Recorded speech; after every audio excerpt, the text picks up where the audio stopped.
Hey, this is Brent Jensen. You're listening to No Sleep Till Sudbury, the show where we talk about the music that makes your skin vibrate. And my guest today is singer and guitarist of the iconic Spoons, Mr. Gord Deppe. Gord, how you doing today? Good. This is going to be fun. I can't wait to talk about my influences. Yeah, no, this is great. Yeah. When we had talked initially, we had a little messaging exchange. You came up with your songs like pow, instantly.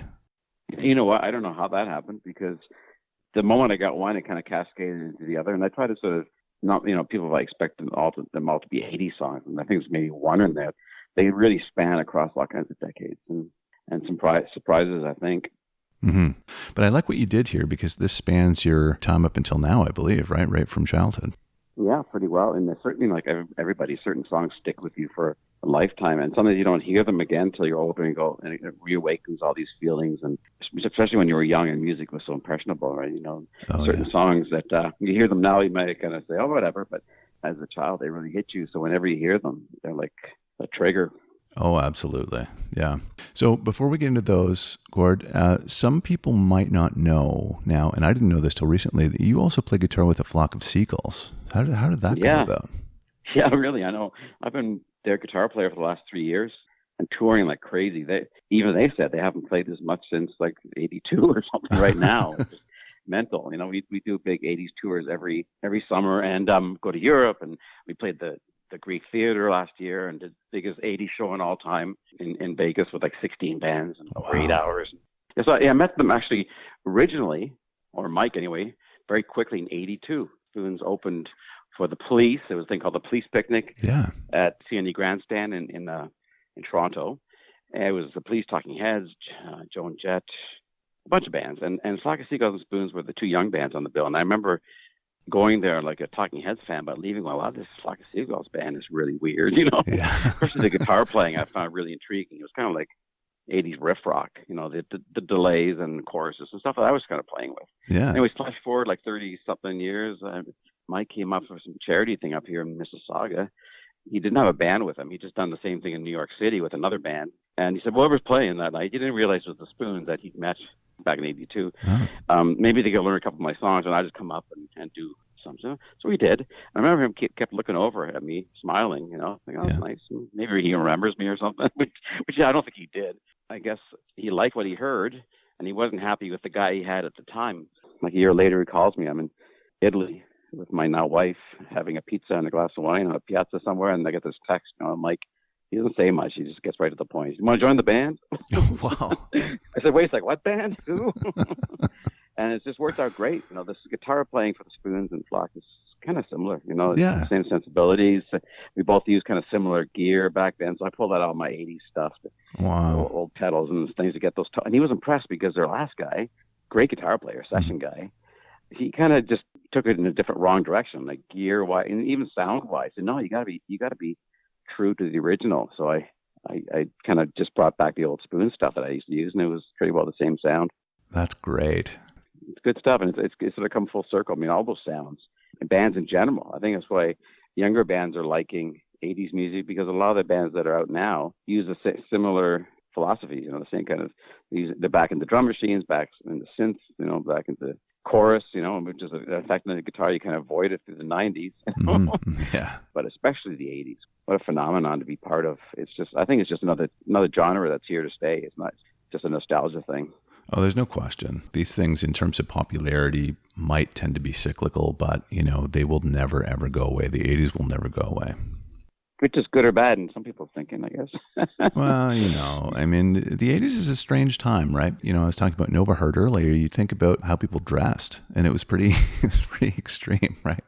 Well, that's the thing. If you push away all that stuff, the clothing and the hair and the shoulder pads and that kind of stuff, there's some really good music. There was a diversity of music that I've never seen, since. Like I could walk down Queen Street in Toronto, there'd be a ska band in one place, be a punk band, another one would be some techno new wave band, the other would be a new romantic band, the other. Yeah.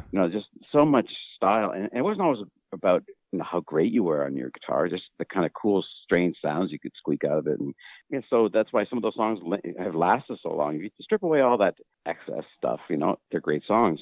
I think you're right, Gord. Like particularly the beginning of the 80s, you think about all the great bands, and you touched on new romanticism, the Police, and even, you know, the old rock that was kind of coming into its own in the early 80s, bands like U2, right? And talking about innovation with the Edge using that Echoplex, playing one note and four would come out. Yeah, it's cool stuff. Yeah, it was an exciting time to be in music because until that point, Sandy and I were prog rock nerds, big epic songs about whatever, and 20-minute songs with flute and mellotron and acoustic guitar, and then I switched to electric halfway through because the song was 20 minutes long or whatever. And I never thought in a million years that we'd ever be in a band that got airplay because we didn't care. Then when New Wave hit, we said, we just change a couple of things here and there, and we kind of fit in, especially with the British sort of darker stuff. Yeah. Oh, yeah. Like Ultravox and that kind of thing. Yeah, Sandy had mentioned when she was on the show that you guys had started out as a prog rock band, which I think a lot of people don't know that either. Yeah, and we were called Tryst back then. Yeah. It wasn't Spoons, but it was Sandy and I right out of high school. I kind of avoided mainstream. I was a big fan of old Genesis, like really old stuff, and then weird bands like Vannegut Generator and Gentle Giant and King Crimson and stuff like that, and just those my guitar hero was Steve Hackett from Genesis. Wow. Then later on, as this things came along, then I got into like Richie Blackmore and stuff like that. A little bit different from rock and roll, but he too had he was like a darker guitar hero. He wasn't the perky rock guy. He had sort of flavors of that gothy vibe to me anyway. He was very he did for sure brooding. Yeah, in Deep Purple, in Rainbow, and then he went on to what does he do now, Gord? He does like sort of Celtic rock or something. Yeah. With 20-string guitars and strange instruments, and it's a shame because he was, to me, the most fluid, even more than Hendrix, I dare say. And Hendrix is up there with him, but there's a really fluid. He just had this weird, beautiful vibrato thing that nobody else could do, and he had his chops. Yeah. Oh, he definitely did. Yeah. So speaking of the old days, 40th anniversary tour was to take place this year, obviously canceled, but you guys have been keeping busy. So you actually did a secret rooftop show on Canada Day, didn't you? Yeah. That's cool. I know. I've had other bands call us, like the guy from Strange Advance called me recently. He said, "What are you guys doing? Like, you're busy. How can you be busy?" Yeah. The moment this broke, this whole thing, I started getting creative. I was like a rat in a box. I had to think of things to do. And the Canada Day thing wasn't our idea, but it was sort of along the same lines because somebody figured out how to legally, within the guidelines, do a rooftop show, kind of Beatles style, U2 style, a flat roof down near the lake in Port Credit, sort of cordon off the streets, and it was great. Yeah, so we're trying to be creative. Like I said, driving things. We're talking about doing drive up, float up shows with boats at marinas. Yeah. And you see people doing shows in hotels. People book a room and sit on their balconies, and there's all kinds of things. I mean, especially with Flock of Seagulls, my year is shot with those guys. Yeah. We were supposed to be on an 80s cruise, an all-80s cruise in the Caribbean. Oh, no. And I knew something was up because we weren't originally on it, but first B-52s pulled out. Okay. And then I think Brett Michaels or something like that, and somebody else. And then they said, "Do you guys want to come?" And they offered ridiculous money. And I thought, okay, this is good and bad, and there's something weird going on. Mm-hmm. And sure enough, as the ships were coming into Miami around the time we were supposed to return, they were being turned back. And it was a ship of like 3,600 people. It was going to be a mess, Yeah. Anyway, so since then I've missed so much stuff. You got to do what you got to do. Well, it's adaptability, right? Yeah. Yeah. And I think if you survive this, you're going to be set when we're back to normal. We'll be ahead of the game, I think. Oh, there's no question. There's no question. It'll be interesting to see what the world looks like when this is over, actually, in terms of that adaptability. Well, I get both sides of it because my wife's a pharmacist. Okay. And Sandy's daughter is a nurse. And that's another thing we did. We did a couple of videos in isolation, 2 of them. One was in honor of the frontline workers because, my wife and her daughter. And we hear that side of it as well. Like music and restrictions on me playing and going to the States. I mean, it's a bigger picture that I'm really well aware of. Yes. Yeah, I don't know if you were going to mention that. Now, we did a couple of great videos, like Landing Lights and then New Day, New World, which, how ironic is that title? That's from an album that came out last year. Lyrically, it's just perfect for this time. And we got like 60 people that we knew, mostly musicians from Flock of Seagulls, obviously, to Wang Chung, to When in Rome. We got Corey Hart, Glass Tiger, lots of Curtis Joseph in there, and Ed the Sock. I mean, everybody you can think of, TV personalities, sports people. And we just have them filming from home, kind of Bob Dylan style, holding a sign, how they're coping or what they're thinking. Or Alan Frew had one that said, "Don't forget me when I'm home." That kind of thing. That's Wang great. Chung said, "Everybody stay home tonight." Well, that was when they were really telling people to stay home. Yeah, so there again, we were able to make 2 videos in isolation Hmm. with just home, iPhones and whatever. Yeah, you make do. And you guys, Hmm. you also took part recently in Back to the Basement, the project that was put on by Abducted by the 80s, where you were at Sandy Horn's home and you Yeah, socially distanced by putting yourself each in one room of the house. You're in the kitchen. isn't that great? Yeah, It's awesome. because I was thinking, I can't stand to watch another performance on TV with the Zoom style with the 4 boxes. Hmm. It's just so bland. It's like, oh my God. It's like, we got to think of something. And Sandy, she has a studio at her house. We put us each in a different room. The drummer was in the living room, the keyboard player in one of the bedrooms. I was in the kitchen, Yeah. Sandy in the dining room. And we had GoPros on each one of us, but we also had Sandy's daughter walking around with a mask on, Yes. but an iPhone, sort of going room to room, and it was totally live. It was all American and European 80s bands, except us were the only Canadian. Saying, "You guys stole the show. This is so cool." So that really stood out and worked out great. The one with Mike was kind of cool though too, because the singer from Flock of Seagulls, he's in Liverpool right now. He was going to do it by himself in a studio, and then last minute he said, "Gord, can you just tape yourself on your iPhone? And I'll do something with it to mix it together with my parts." I said, "Okay." And here's what he did. He took like a giant screen TV, like a 60-inch or something, put it side, like on its end, so it's as tall as he is beside him, Right. and me playing like right beside him, so it looks like I'm kind of in a square. That's cool. And I was actually on CNN with that, which is, so I told everybody I made my CNN debut That's and on awesome. ABC News and places like that, and Wow. Washington Post, because they said a bit of levity and all this craziness. Yeah. So they interviewed Mike and the guys from Wang Chung, because they're the 2 main bands for this. And yeah, they showed that clip of me playing guitar with Mike in a giant TV set. That is cool. Yeah. Wow. See, adaptability, innovation. I love it. Yep. That's Yeah, great. Mike was saying, he's a little bit older. He said he likes to stay home. He says, "Why don't we just do a concert or a tour like that? I'll stay home or just be on TV screens on the stage." I don't think so. Yeah. Not quite the same. All right, Gord, you have got some great songs here. Are you ready to get into them?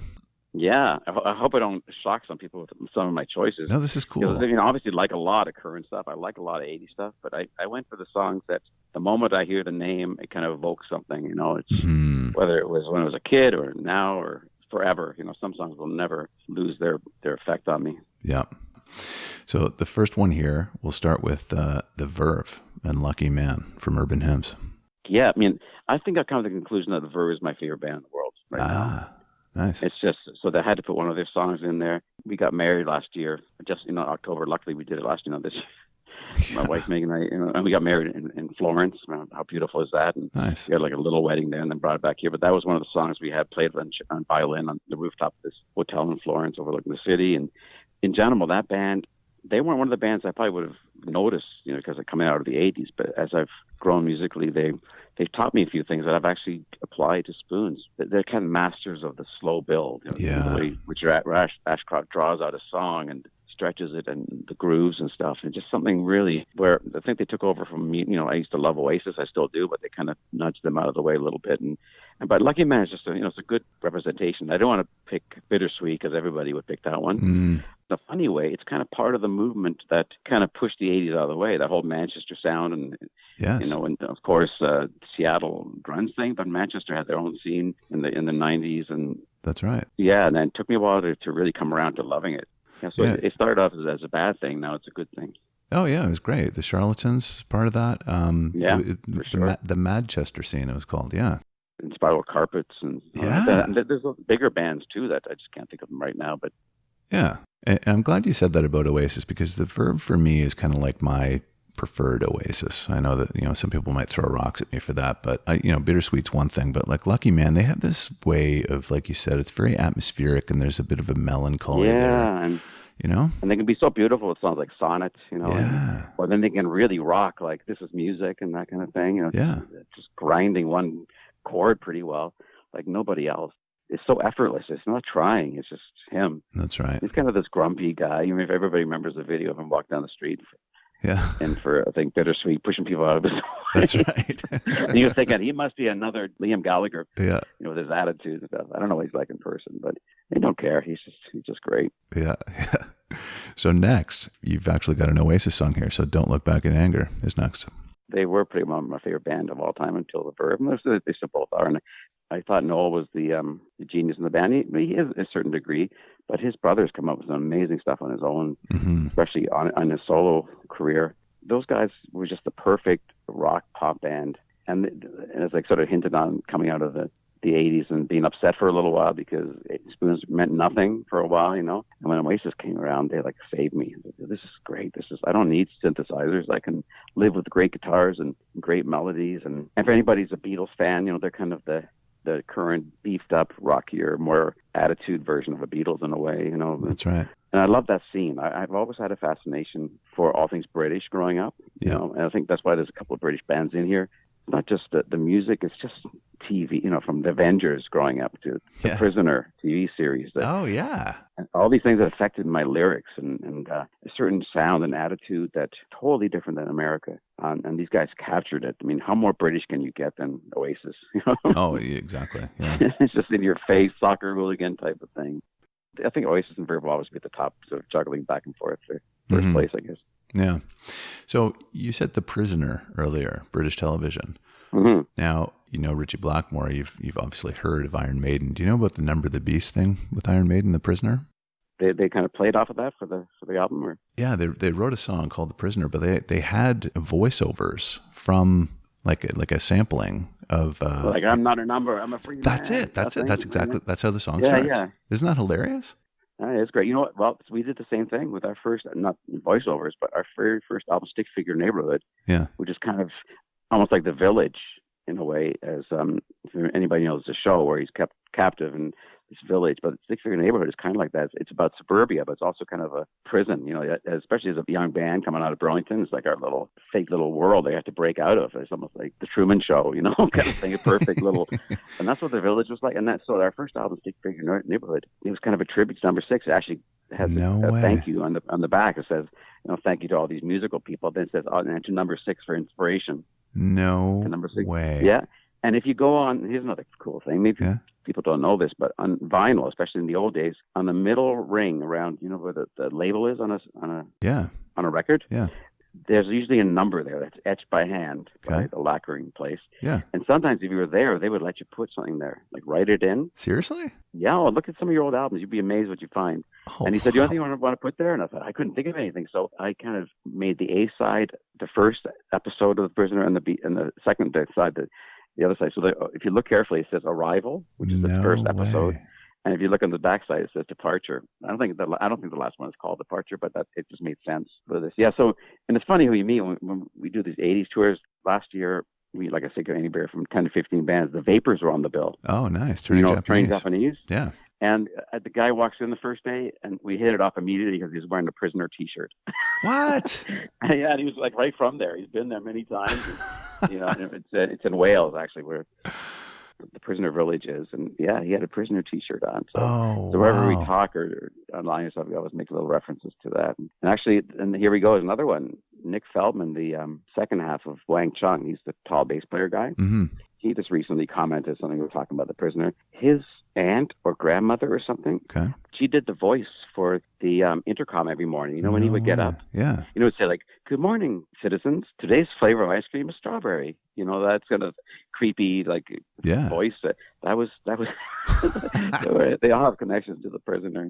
Wow. Anyways, The Prisoner, and I have a book out too called Spoon Fed. If anybody who wants to get all the juice on the spoons, and I call it my 50 Shades of Spoons as a joke, because it's not really a tell-all book. It's more like a Stephen King novel, like how the world affects a young kid to be directed to music, and how the funniest things will affect you, from, you know, Disney to The Twilight Zone and The Prisoner. You know. So, anyways, I'm rambling on. Wow, no, we went off on a tangent there for sure, but that was cool. So next, you've got, this is an interesting pick. This is Jason Wade, "You Belong to Me" from the Shrek soundtrack. Yeah, I like that. It's not his song. It's an old standard. I think it's been done many times. I think Dean Martin did it, but it was originally done. Geez, I should look it up. It's an old crooner kind of song. Okay. But the way it really hit me, because when I heard the original, it didn't strike me the same way as his version, because it's just him and an acoustic guitar. He's got a really sort of vulnerable, raspy voice in it. couple. I have one other one on my list, I think, of just classic old songs that are just pure bliss, like lyrically and melody-wise. They just give me like warm, fuzzy feeling, you know? Like, yeah. Another reference to TV, because I'm a TV nut, and growing up as a kid, I'll never forget the final episode of Johnny Carson show. If you're a Johnny Carson fan, you know what I mean. That was a big part of our lives. It's like Ed Sullivan when we were younger, or kind of thing that brought the family together on the TV set. And last episode, farewell for Johnny. It was kind of an emotional night. I remember Bette Midler coming on. Yep.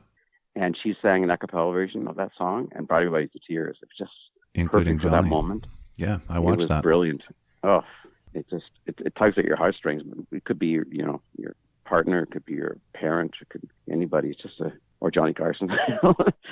It's a really strong song, and he did it really well in that version, the Wade version. You say listen to the original one with whoever did it, Bobby Vinton or something, I don't know, with kind of a big band kind of thing. It's a bit more flashy, you know. Yeah. And I found that even with spoon songs, when we strip down songs like Nova Heart, take away the electronics. Oh, yeah. I just do them at halftime acoustically. You should check it out, the versions out there. Oh, my God, all of a sudden there's so much more meaning to the lyrics and a whole other feeling that goes behind it. So sometimes the remake of a song, can you make it notice more than the original? Well, and cast it in an entirely new light, really, right? And you're receiving it a different way emotionally. Mm-hmm. That's a good point. Yeah. And it was a sad movie in Shrek, too, I think, where Shrek feels like he's not going to get Princess Fiona, whatever it is. I vaguely remember the movie because that was when my kids were young, you know. Yeah. It was a nice moment. Yeah. Procol Harum is next, and Whiter Shade of Pale. There's an old classic. Yeah. I mean, there's a band that's, I don't remember that song. It's from obviously the 60s, I think, and they were kind of a little prog rock, you know. In a way, they're very dark and brooding, and that's not your average pop song. Oh my God, you know, that's like an opera, that thing, you know. Oh yeah. And certain songs when you grow up, you know, you get the bug, or what do you call it? The hook is stuck in your head and you can't get it. Yeah. Usually it's a melody, but that's one of the first examples of where somebody used lyrics like in a way that I never knew before. Like just before I discovered, you know, progressive rock, like Genesis, obviously, and I was very young. But those lyrics, like, they take you different places. They're not just singing about sitting under the moon with your girlfriend. They're singing like, you know, it's just surreal, kind of dreamlike sequences. Yeah, I mean, so that got me, I think, as a lyricist, because I started writing, you know, singing songs and lying in bed as a kid, making up words, driving my parents crazy, and they kind of had a similar kind of lyric to them. That song definitely takes you away, and it's one of those really, for its time, it's really keyboard heavy, you know, where most of the stuff at the time was very guitar and drums, and so that's like just a big organ and very slow and grinding. Yeah, I think it's an epic. It's one of the best songs ever written, I think.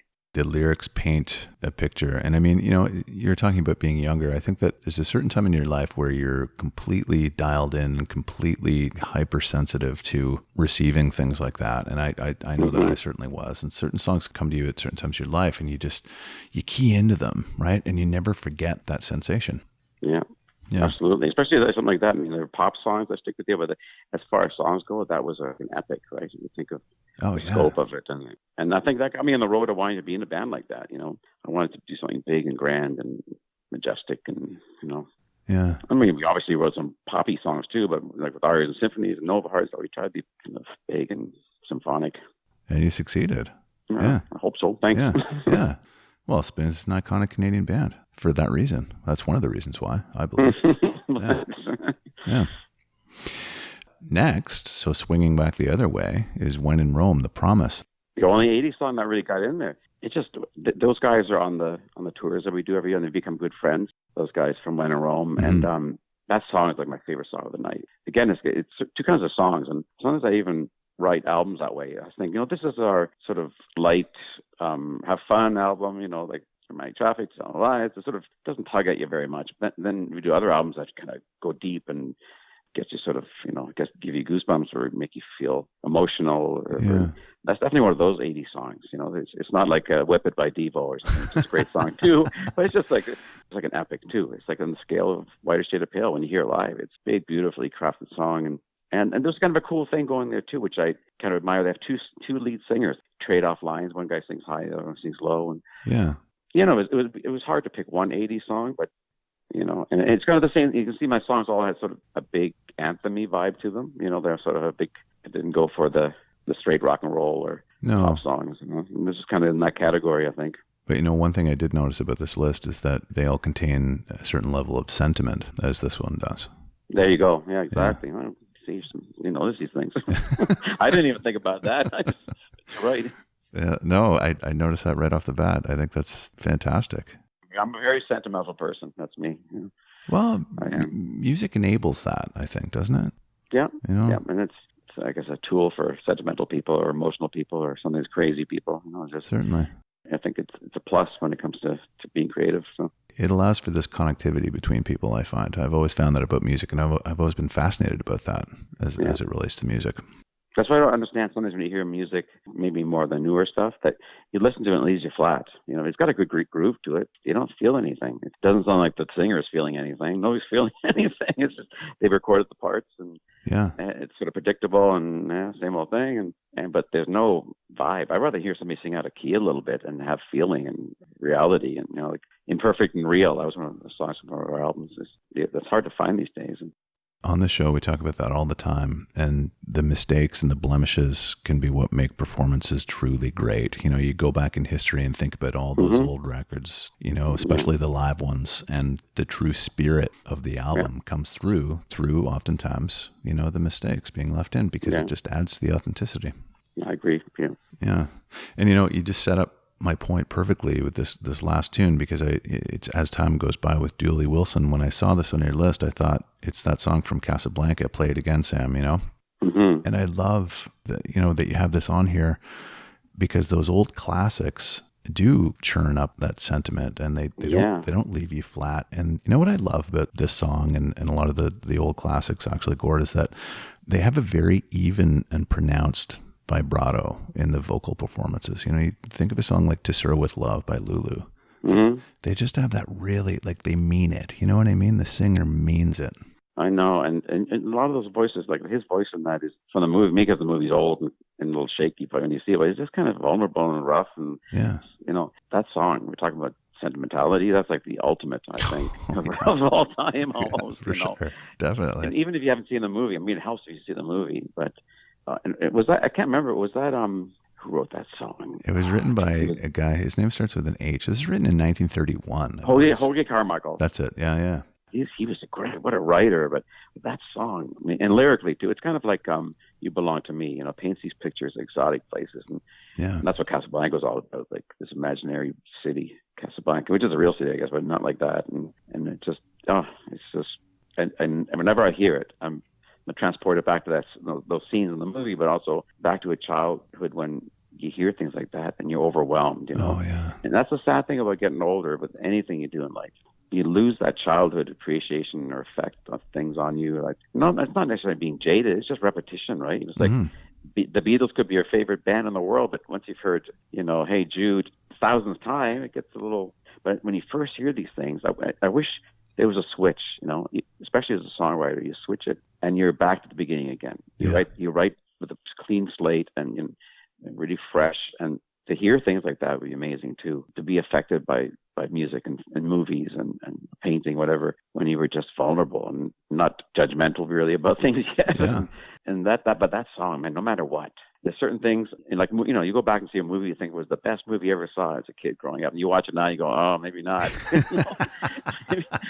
But other stuff, like I said, The Twilight Zone, my God, I get this. It's so raw and cheap production, but it affects me in the same creepy way. And then this song and other ones on the list, they were so well done, or they're so deeply, embedded in my brain somewhere that they're forever, make me sit up and go, wow. I've said before that I feel lucky that we were born during the time that we were, just because of this reason alone. I'm going to sound like that old man shaking his fist, but like, no. I really keyed into what you said about songs leaving you flat now. I mean, there are good ones. I mean, Casey Musgraves and Slow Burns is a great example of something recent that kind of gets you. But nothing, in my opinion, will ever replace something as time goes by, or To Sir With Love, or those old, there's just a certain comfort there. Yeah, I don't know what to blame on. I mean, there's a couple of things. Is obviously people's attention span is shorter. Like you guys get them really fast, and then we only listen once or twice. And plus, I mean, think of all the great songs that have been written over time. I mean, all those great ideas are bound to get used up. That's right. There's only 12 notes, right? Yeah, that's why sometimes you listen to a great song and you strip it down and go, oh my God, this is Yesterday by the Beatles, but they, as a basis, but they just built on it or changed it slightly, or that's why it affected me. It's like there's only so many notes in a scale, there's only so many emotions, there's only so many things. It's tough, and those are the masters. Like Prince was a good example of that. I wasn't a huge Prince fan, but man, he could take 3 chords that have been used a billion times and make something new out of them. And those are the writers I really respect, who don't have to be a virtuoso writer or whatever, but they just take very simple things and just put enough of a twist on it to go, wow, this guy, he gets it. You don't, like you say, you don't hear that very often. And no, you don't. It's those melodies, you can use a standard GCD progression, but like it's all about the melody and the delivery of that melody, I think. Yeah, I agree. Well, Gord, thank you so much, man. This has been a great chat. Yeah, it was very good. It was like therapy. People have said that before on the show. It's funny that you say that, but it's true. Music is therapeutic in that way, right? It allows us to share ourselves with each other. Well, I heard a thing not so long ago, and some study or something, it said there were 3 things in life that were kind of necessities or needs that share the same kind of satisfaction and yearning and whatever. And they were obviously food, because you need to survive, but you enjoy it too. Yep. The other one is sex. Again, you enjoy it, but it's also you need it for procreation and to keep the planet going, whatever. Mm-hmm. And somehow, strangely, music kind of fit in the same bill somehow. Yeah. That's what I always said. When the aliens come, they're going to go to the musicians and say, "You guys are the cool guys. You guys get it." We're going to kill you last. That's right. Write us a good song and then we'll kill you. That's great.